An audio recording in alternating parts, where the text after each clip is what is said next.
Hello guys, welcome back to my channel. வீடியோக்குள்ளே போகிறதுக்கு முன்னாடி மறக்காமல் இந்த வீடியோக்கு ஒரு லைக்கை போட்டுருங்க.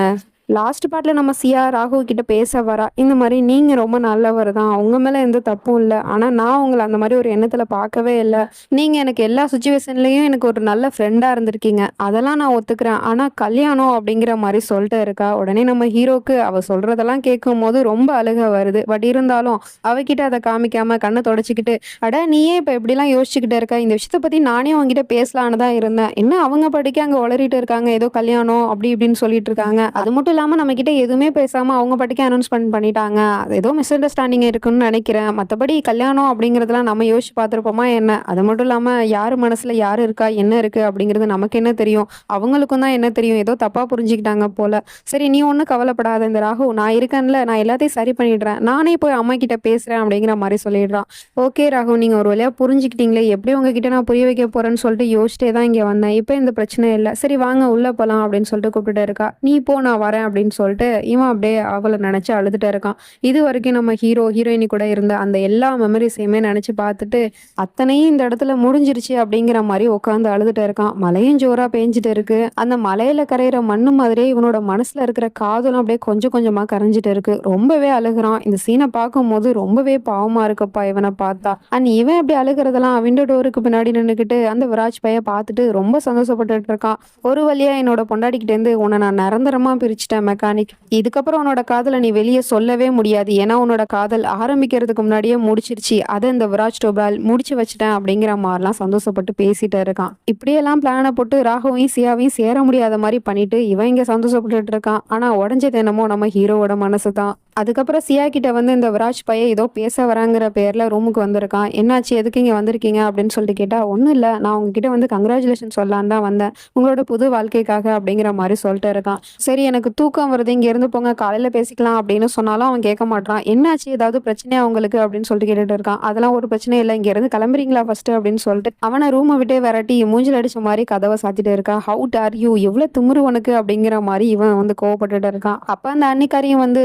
என்னாச்சு நீங்க இங்க என்ன பண்றீங்க அப்படின்னு சொல்லிட்டு கேட்டா, நான் இந்த மாதிரி சியா கிட்ட கங்க்ராச்சுலேஷன் சொல்றதுக்காக தான் வந்தேன், ஆனா அவங்க என்னமோ சேடா இருக்கிற மாதிரி தோணுது, எனக்கு சொல்லுங்க, நீங்க நான் ஏதாவது தப்பு பண்ணிட்டேனா அப்படின்னு சொல்லிட்டு அந்த பொண்ணு கையை பிடிச்சிக்கிட்டு ரொம்ப ஓவரா எமோஷனலா பேசிட்டு இருக்கான். அந்த பொண்ணுக்கே ஒரு மாதிரி ஆகுது. அப்படிலாம் இல்லை, நீங்க எதுவும் தப்பு பண்ணல, இன்ஃபேக்ட் ராகு சியாவும் தான் லவ் பண்றாங்கிறது நமக்கே தெரியும்ல, ஸோ நீங்க எந்த தப்பும் பண்ணல அப்படிங்கிற மாதிரி சொல்லிட்டு அங்கே இருந்து போறான். அப்படி போகும்போது இப்போ அந்த பொண்ணை பார்த்துட்டு, இப்போ நீ என்னை திரும்பி பார்க்கணுமே அப்படிங்கிற மாதிரி மனசுல நினைக்கிறான். அடுத்த செகண்டே அந்த பொண்ணும் திரும்பி பார்த்துட்டு ஒரு ஸ்மைலோட போயிட்டு இருக்கு. அப்படின்னா இந்த பொண்ணுக்கும் இவனை பிடிச்சிருச்சு போல. இன்னும் எத்தனை பொண்ணுங்க தான் வந்து கியூல நிற்பாங்கன்னு தெரியல இவனுக்காக.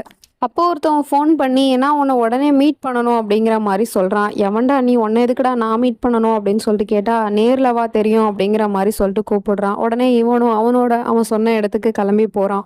அங்கே போன உடனே இவனை துப்பாக்கி முனையில் பிடிச்சி வச்சுக்கிட்டு, உனக்கு எவ்வளோ திமிரு இருந்தால் நான் போட்ட பிளான் நீ ஃபெயிலியர் ஆக்கியிருப்ப, அந்த பொம்பளை நீ எதுக்காடா காப்பாத்தின அப்படிங்கிற மாதிரி ஒருத்தன் வந்து கேட்டுட்டு இருக்கான். இவன் தான் அப்போ அந்த ராகு அம்மாவோட பிஸ்னஸ் எதிரி போல, இவன் தான் வந்து கொல்றதுக்கு பிளானை போட்டிருக்கான். ஸோ அந்த நேரத்தில் வந்து இவன் காப்பாத்தினதுனால இப்போ இவனை பிடிச்சி வச்சுட்டு கேட்டுட்டு இருக்கான். பதில் சொல்றா அப்படின்னு சொல்லிட்டு கேட்டா, நான் ஒன்றும் அந்த பொம்பளை மேல இருக்கிற அக்கறைனால அந்த பொம்பளையை நான் காப்பாத்தல, இதனால எனக்கு லாபம் இருந்துச்சு, நான் ஒரு பிளானை போட்டு வச்சிருந்தேன், அதை எக்ஸிக்யூட் பண்றதுனால தான் இப்படிலாம் ஒரு டிராமா பண்ண வேண்டியதாயிடுச்சு அப்படின்னு சொல்லிட்டு இருக்கான். அது என்னது அப்படின்னு சொல்லிட்டு கேட்டா, நான் அப்படிலாம் அந்த பொம்பளை இம்ப்ரெஸ் பண்ணதுனால தான் அந்த பொம்பளை கொஞ்சம் கூட யோசிக்காம எனக்கு சிஇஓ பதவியை கொடுத்துருச்சு, ஸோ அதுக்காக தான் நான் இதெல்லாம் பண்ணேன், ஸோ இந்த பதவியை வச்சுக்கிட்டு என்ன பண்ணணும் அப்படிங்கிறது நமக்கு தெரியும் அப்படின்னு சொல்லிட்டு இவனுங்க ரெண்டு பேரும் ஆல்ரெடி கூட்டு போல ஒன்னா சேர்ந்துக்கிட்டு தான் எல்லா வேலையும் பார்த்துருக்கானுங்க போல.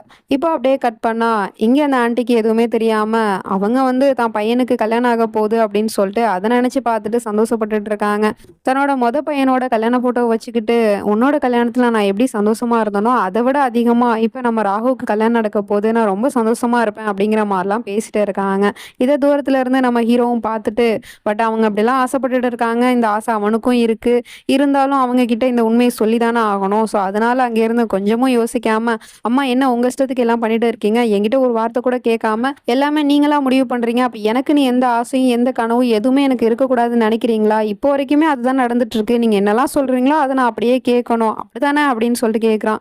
என்னாச்சுப்பா? ஏன்பா அப்படிலாம் பேசுற? அப்படின்னு சொல்லிட்டு கேட்டா, ஆமாம்மா, நீங்க படிக்க திடீர்னு வந்து என்கிட்ட ஒரு வார்த்தை கூட கேட்காம எனக்கும் சியாக்கும் கல்யாணம்னு என்கேஜ்மெண்ட் அனௌன்ஸ்மெண்ட் பண்ணிட்டீங்க. இத பத்தி என்கிட்ட பேசுனீங்களா? அப்படின்னு சொல்லிட்டு கேட்குறான். என்னாச்சுப்பா? நீயும் சியாவும் காதலிக்கிறீங்க தானே? அப்படின்னு சொல்லிட்டு கேட்குறாங்க. அப்படிலாம் இல்லையே, யாரு சொன்னா? அந்த பொண்ணு யாரு? திடீர்னு வந்தா, நம்ம வீட்ல தங்கியிருக்கா. அவள நான் ஜஸ்ட் ஃப்ரெண்டா தான் பார்க்குறேன். அவளுக்கு என் மேல காதல் வந்துருமா? இல்ல நான் தான் அவள காதலிப்பனா? எதுக்கு இப்படி தப்பு தப்பா புரிஞ்சுக்கிட்டு மிஸ் அண்டர்ஸ்டாண்டிங் பண்ணிக்கிறீங்க? அப்படிங்கிற மாரிலாம் கத்திட்டு இருக்கான். அண்ட் இதெல்லாம் வந்து நம்ம ஹீரோயினியும் தூரத்துல இருந்து ஒளிஞ்சு நின்னு எல்லாத்தையும் கேட்டுட்டு தான் இருக்கா. இப்படிலாம் இவன் பேசுறத கேட்டுப்புட்டு அம்மாவும், என்னப்பா நீ பிராங்க் பண்ணிட்டு இருக்கியா? பிராங்க் பண்ற விஷயம் ஒண்ணும் கிடையாது இது அப்படின்னு சொல்லிட்டு கேட்டா, நான் பிராங்க்லாம் பண்ணலாமா? நான் உண்மைய தான் சொல்றேன். எனக்கு சியாவை கல்யாணம் பண்ணிக்க விருப்பம் இல்ல. நான் இந்த கல்யாணமே பண்ணிக்க மாட்டேன் அப்படிங்கிற மாரி சொல்லிட்டு அவனும் அங்க இருந்து போயிடுறான். இவங்களுக்கு ஒண்ணுமே புரியல. என்ன நடக்குது அப்படிங்கிற மாரி பார்த்துட்டு இருக்காங்க. அண்ட் நம்ம சியாவுக்குமே ரொம்பவே கில்ட்டி ஃபீலிங்கா இருக்கு. இன்னைக்கு ராகு அம்மா கிட்ட இப்படிலாம் பேசினதுக்கு காரணமே நான் தான். என்னால தான் அவர் அப்படி அம்மா கிட்ட பேசினாரு. இப்பதான் அந்த ஆண்டியும் பையனை பத்தி புரிஞ்சுக்கிட்டு பையனை வந்து தன்னோட வீட்டுல சேர்த்திருக்காங்க. ஸோ இந்த நேரத்துல என்னால பிரச்சனை வருதே, இதெல்லாம் சரியே இல்லை. நான் வந்து ராகு கிட்ட எல்லா உண்மையும் சொல்லிதான் ஆகணும். ஆனா எப்படி சொல்றது அப்படிங்கிற மாதிரி யோசிச்சுட்டு இருக்கா. அப்பதான் அங்க ஒரு பேப்பர் இருக்கு. அதை பார்த்துட்டு சரி நம்ம பேப்பர்லயே நம்ம சொல்ல வந்த விஷயத்த எல்லாத்தையுமே எழுதி கொடுத்துருவோம் அப்படின்னு சொல்லிட்டு உட்காந்து அவளோட மனசுல இருக்கிற எல்லாத்தையுமே அந்த பேப்பர்ல கொட்டிட்டு இருக்கா. இது வரைக்கும் நடந்த எல்லா உண்மையுமே அதுல எழுதுறா, ஒண்ணு விடாம. இந்த மாதிரி எனக்கு கல்யாணம் ஆயிடுச்சு ராகு. நான் வந்து கல்யாணமான பொண்ணு. ஆனா இப்போ என் புருஷன் கூட நான் இல்லை. அதுக்கு காரணம் வந்து என்னோட புருஷன் ரொம்ப கொடுமைக்காரன். அப்படி இப்படின்னு சொல்லிட்டு அவன் பண்ண எல்லா கொடுமைகளை பத்தியும் அதுல எழுதிட்டு, இப்போ நான் இங்க வந்து இருக்கிறதுக்கான காரணம் என்னோட ஃபேமிலிக்கு எதுவும் ஆயிடக்கூடாது அப்படிங்கிறதுக்காக தான் நான் ஒரு புது அடையாளத்தோட இங்க வந்து நான் வாழ்ந்துட்டு இருக்கேன் அப்படின்னு சொல்லிட்டு எல்லாத்தையும் எழுதிட்டு கடைசியில என்னோட புருஷன் வேற யாரும் இல்லை, அந்த விராஜ் தான் அப்படின்னு சொல்லிட்டு அவனோட பேரையுமே சேர்த்து எழுதிடுறா.